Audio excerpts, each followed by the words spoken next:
We have happy news in the case of the missing 14-year-old girl, Alicia Navarro, who went missing in Arizona in 2019. She has been found all the way up in Montana. So let's dive in and learn a little bit more about Alicia and her story.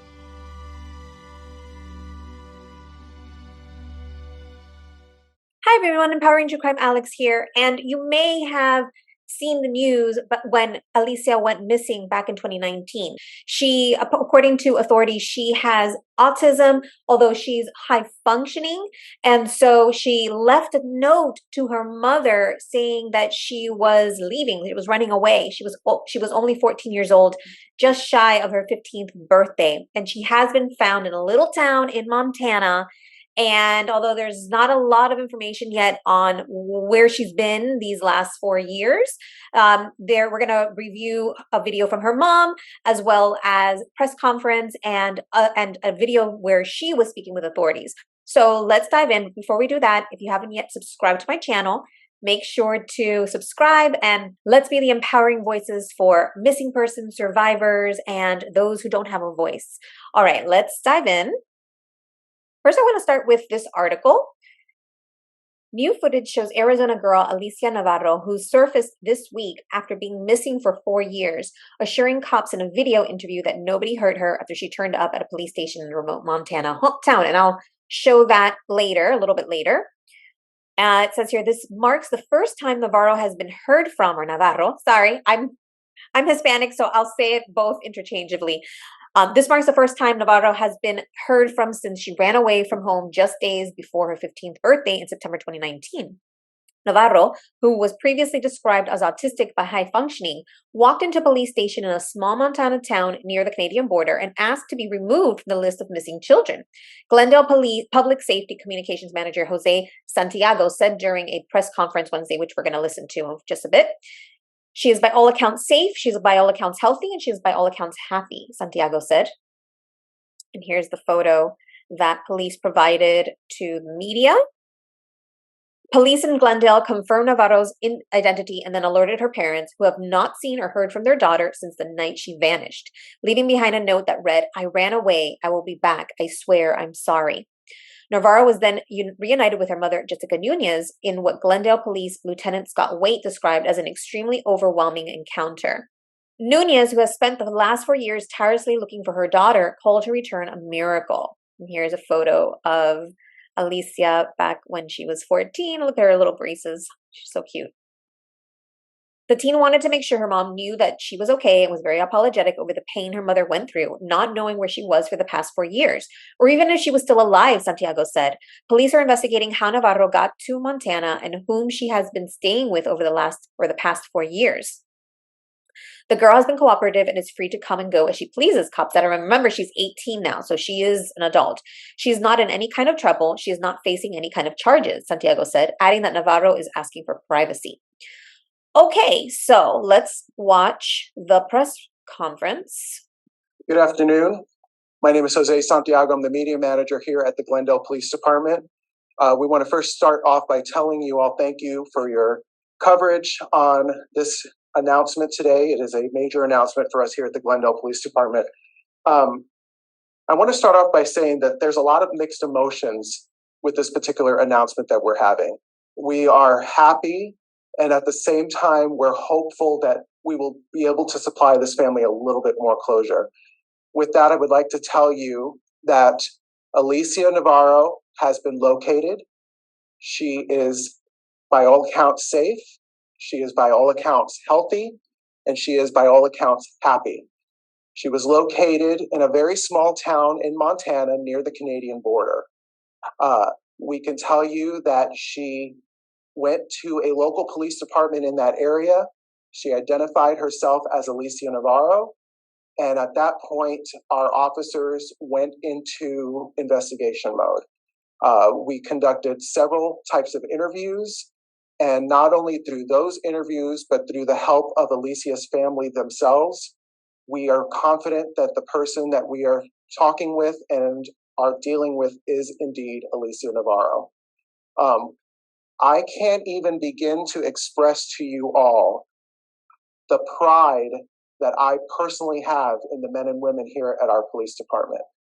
Since her discovery, our men and women here have been working tirelessly around the clock to not only bring closure to this family, but to make sure that Alicia gets everything that she possibly needs. I'm also going to bring up Lieutenant Scott Waite. It's his team that has been leading this investigation. He will have a few words. Thank you, Jose. Again, Lieutenant Scott Waite, Glendale Police Department. I don't think you could put enough words in the joy that we feel knowing earlier this week when we received a call that Alicia Navarro had identified herself to police officers in Montana. Not only the relief and joy for us, for Alicia, for her family, and for our community. There hasn't been, I think, anybody that hasn't known this investigation that hasn't put themselves in the same spot as Alicia, her family, and the emotions that they must be going through, not only back in 2019 when this occurred, but in the last few days. With that, we want you to know that we are continuing to investigate. We immediately responded to the area, and with the help of the United States Marshal Service, as well as the FBI, we've been able to continue this investigation, to make contact with Alicia, to reunite her with her family, and only begin to put together the puzzle, which is her disappearance and her returning. I would ask patience, not only for us as law enforcement in this investigation, but patience for Alicia and for her family. We can only imagine what she's going through mentally, emotionally, as well as her family.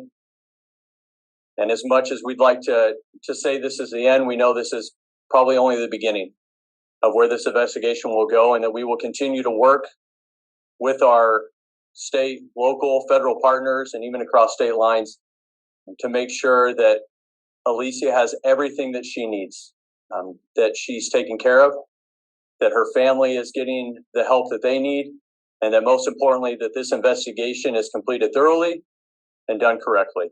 Thank you. Just to quickly echo what Lieutenant Waite just said, this case is far from over. We do have the resolution that we have located Alicia, but there's still a lot of questions that will still need to be answered. There's still a lot of investigating that not only our employees have to do, but as well as these other partnering agencies. So once again, we are asking that you all have patience with us. We will supply information as it becomes available.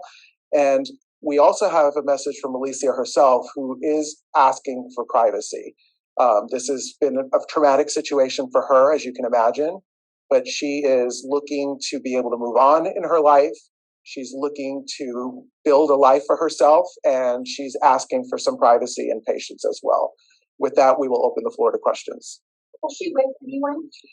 Right now, we don't know if she's been with anyone for the length of time that she's been missing. We're still investigating that actively. We can tell you that when she showed up to the police department, she was by herself. She's been by herself each time, and she's been cooperative.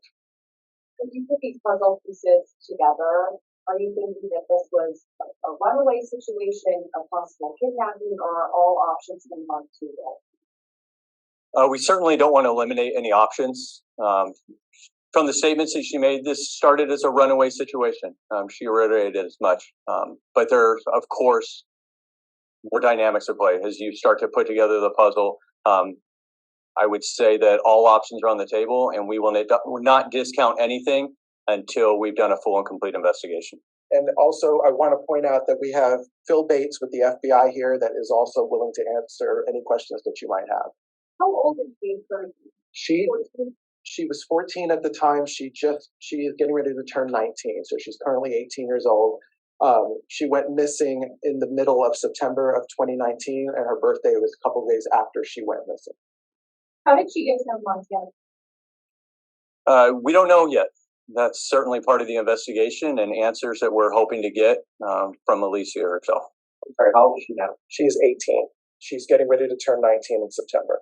Did she show up to this apartment alone? Was she with anyone? Yeah, so when she came to the police department, she did come alone.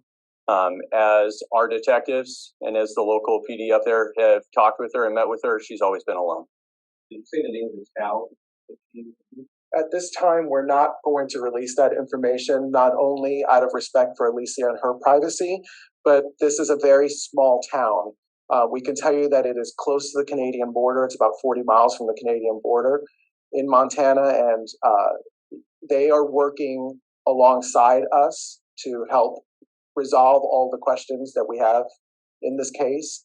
So out of respect for the investigation, as well as the respect for Alicia's privacy, we're withholding that. Anyone facing charges currently, or could anyone face charges? I mean, there's always the potential that somebody could face charges. As this investigation unfolds and we get more clarification on what happened to her, that's certainly a possibility. But I can't say that there's anything imminent or pending at this time. You mentioned she turned herself into the police department. Was that in Montana? She was in Montana, and turning herself in is a strong statement. She showed up to a police department. She identified herself as Alicia Navarro, and she basically asked for help to clear her off of a missing juvenile list. She, by all accounts, went on her own free will. She is not in any kind of trouble. She's not facing any kind of charges. She is not being held anywhere. She is coming and going at her own free will, and she has been extremely cooperative with not only our folks, but our federal partners as well. Does she want to come back to Arizona? I still think it's really early in her healing process as to where she wants to stay, and that's certainly up to her. And we will help her in any way possible to make sure that she is in her best situation and the most comfortable that she could possibly be. I know that her mom has been searching for her since she went missing. You said that you were able to reunite her family and her. Were you there for that? Can you describe what that was like? Emotionally overwhelming, not only for the mother, but for Alicia herself. With respect to the family, I'm not going to go into specifics on how that reunification was done, but I can say for everybody involved, including the detectives, it was extremely overwhelming.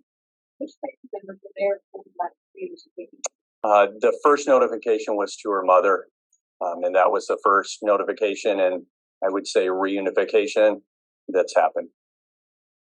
Did the investigation ever indicate Montana?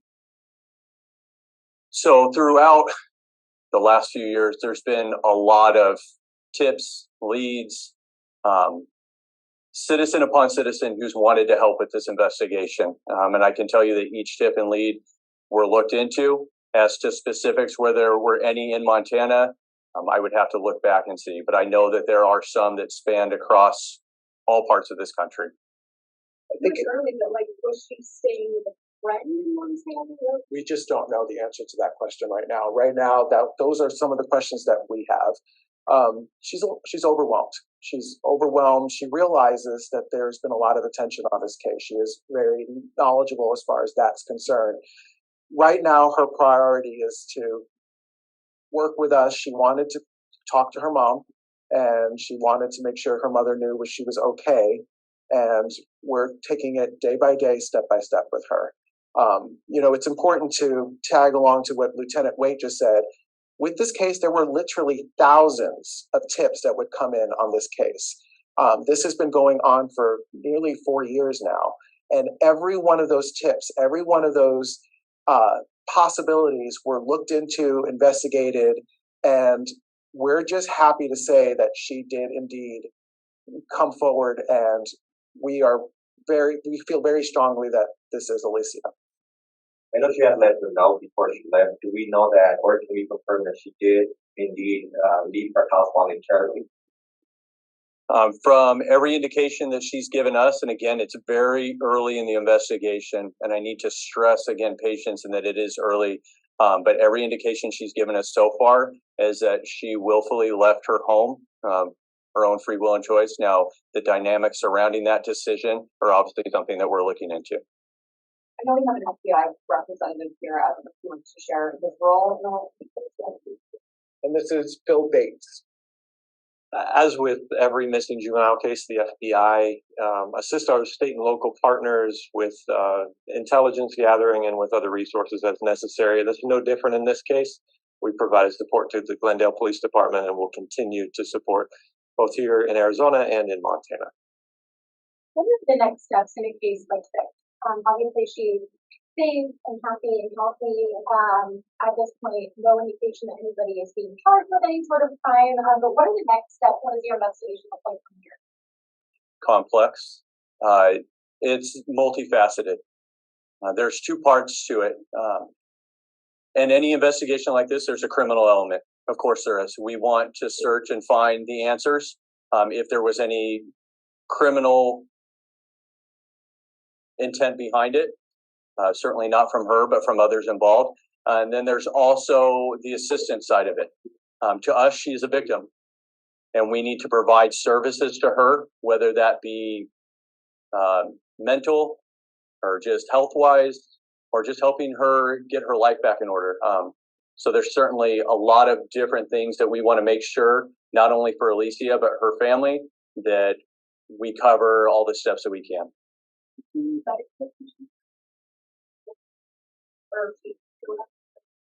I can say that she didn't require any immediate medical attention or any medical attention since we've been with her. Again, I think Jose said it well. She seems happy and healthy to the extent that she can be, given the circumstance.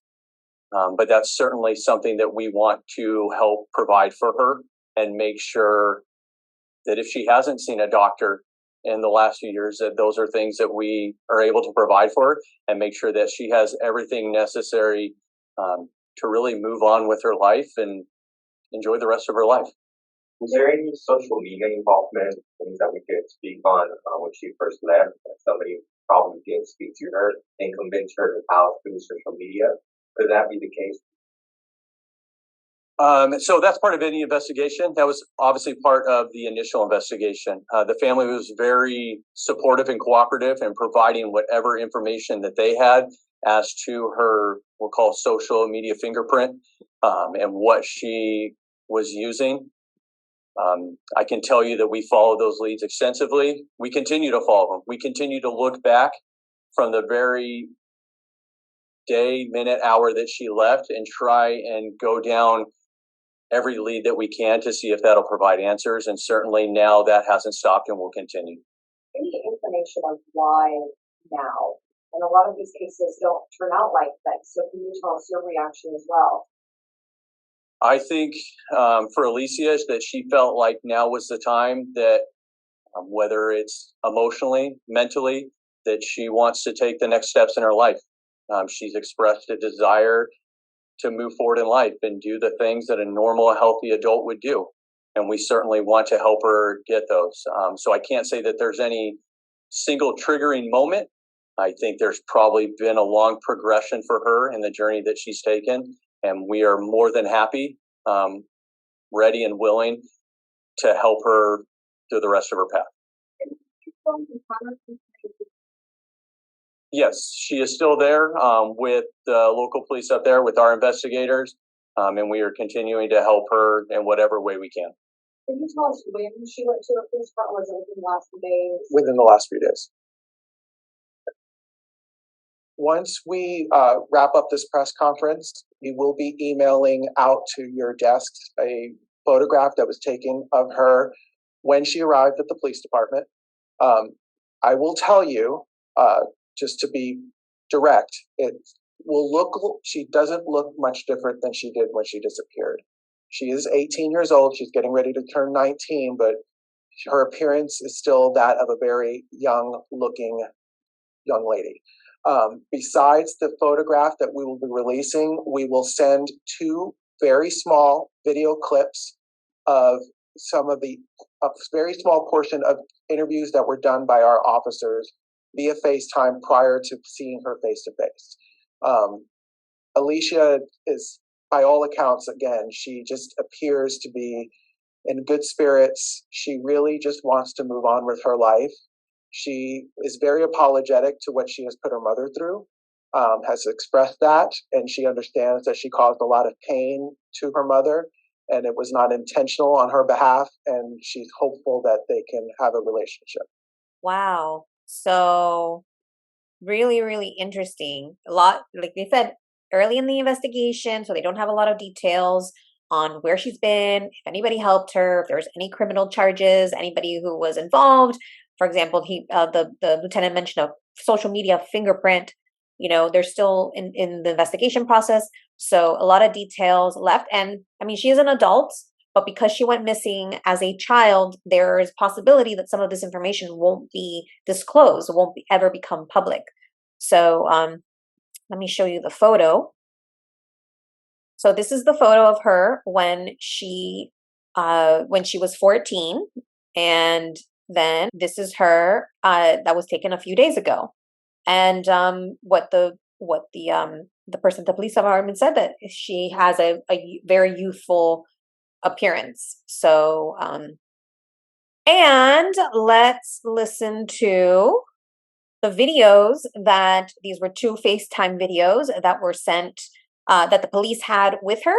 And so I'll play the whole thing, but just to give you a little tip here in the middle, it's her audio is turned off, like, so you can't hear it. And that was done purposely. So because I looked at another one, I was like, why is the audio off on this one? But I've seen a couple of videos of this, and they're all the same. So she speaks at the beginning, her audio's off in the middle, and then they go to the second clip. Did anybody hurt you in any way? No. Okay, so our goal is we just want to make sure that you're safe. I don't.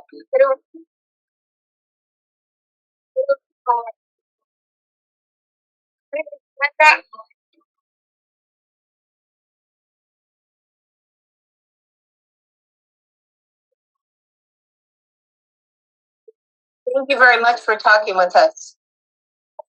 Thank you. Thank you for offering help to me. Yes, ma'am. We'll talk to you soon. Okay, Bye bye. So just a reminder that she is, according to law enforcement, autistic. Even though she's high functioning, she is autistic. So some of her mannerisms may appear, younger, or the officers did say that she's overwhelmed. So, after 4 years away from her family on her own, maybe. We don't know if she had any help or who she's been with, but yes, I can see where it would be overwhelming for her all this time. And one of the officers did say that she is aware of all the media attention that this case has gotten. So I thought that was also kind of interesting as well. Now, this is the message from her mom. Hello everybody, hola a todos. Al final voy a hacer este video en español. At the end I will do this video in Spanish. I do feel I owe this video to the community and to God, because first of all, I want to give glory to God for answering their prayers and for this miracle. For everyone who has missing loved ones, I want you to use this case as an example that miracles do exist, and never lose hope and always fight. My daughter, Alicia Navarro, was missing since September 15, 2019. She has been found safe. I do not know the details. I do confirm that she is my daughter, she is alive, and she is safe. This is recent news for me. It was an hour before it was posted in social media and the news. I don't have details, but the important thing is that she is alive. And I want to thank the community and God for all that you have done. Hola a todos. Quiero hacer este video para primeramente darle gracias y gloria a Dios por escuchar nuestras oraciones. Y también quiero agradecer al público por todo el apoyo infinito que me han dado. Todas las personas que tienen familiares o amistades desaparecidas, quiero que usen mi caso como un testimonio que milagros y las oraciones, sí, los milagros sí existen y las oraciones sí se escuchan. No quiero que se den nunca por vencidos. Mi hija Alicia Navarro, que estaba desaparecida desde septiembre 15 del año 2009, ha sido encontrada sana y salva. No puedo dar detalles. Acaba de darme esta noticia hace poco Y quiero agradecer a todos por todo el apoyo. Muchas gracias. So she just found out the news when this was posted. She had just found the news an hour before they posted on social media and then before the press conference. So it sounds like she really didn't have much time to process when the news came out publicly about that. And I mean, that's often the case. Sometimes even we've heard of cases where people find out about somebody being found or something happening, a big breakthrough in the case before the family is even notified. So in this case, she found out a short time before the public knew. So she says herself she doesn't know any of the details, but it sounds like the police don't really know the details yet. So I don't know if she's shared that information, if Alicia, she's shared that information yet with police. And again, because of her age when she went missing, it's possible we'll never know the details, and she's no obligation for her to share any of those details. Everyone continues, so the police continue to say that she was a runaway and that they saw her, or by all accounts, she went willingly. I think where obviously, because not only her age, but because she was autistic, so, in essence, special needs, that there would be great concern and vulnerability for her. And so there was a great urge to find her, of course, to find her, especially to find her safe. So maybe some details will continue to emerge, but I think the most important thing, and the mom says it herself, that she is safe, she's alive, and the police said a couple of times that she seems to be happy and wanting to move on with her life. She did connect again with her mom, so that at least she's starting to have that relationship again with her mom. As we've covered before, a lot of times these cases don't end up with positive news. So this is a beautiful end to the story. Well, I guess re-beginning, a beginning again for them, for the family, and but a heartwarming, resolution that she is alive, that she's safe, and that the family is now in contact with her. What do you think? Did you follow this from the beginning? I actually did not follow this from the beginning, so I'm just getting reacquainted with this case, or getting acquainted with this case. But what did you think? I'd love to hear your thoughts in the comments. And I have a new series that I'm starting where I'm going to be covering missing persons, primarily women of color. So Black women, Indigenous women, Hispanic women, and other vulnerable populations. That could also include autistic people who are autistic or special needs. So if you have a case like that you'd like more attention on my focus is primarily on people who have just gone missing, but I will consider covering cases of those who have been missing for some time. Let me know, and I would love to learn more details about this and see how I can help cover it and how our community can help be the empowering voices for those who don't have a voice. So if you enjoyed this video, if you learned something today, I'd appreciate if you hit the thumbs up so we can get her story out to more people. That, that the mom said miracles do happen. I do believe that, some of these stories, keeping the faith is so, so, so important. If you haven't subscribed to my channel, I'd also appreciate if you join the empowering family. Let's be the voice for the voiceless, missing person survivors, and others who can't speak for themselves. So with that, stay safe, stay thriving, always follow your intuition, keep the faith, and make sure to keep it empowering. All right, everyone, bye for now. Don't forget to like, subscribe, and hit the bell button for notifications. Thank you.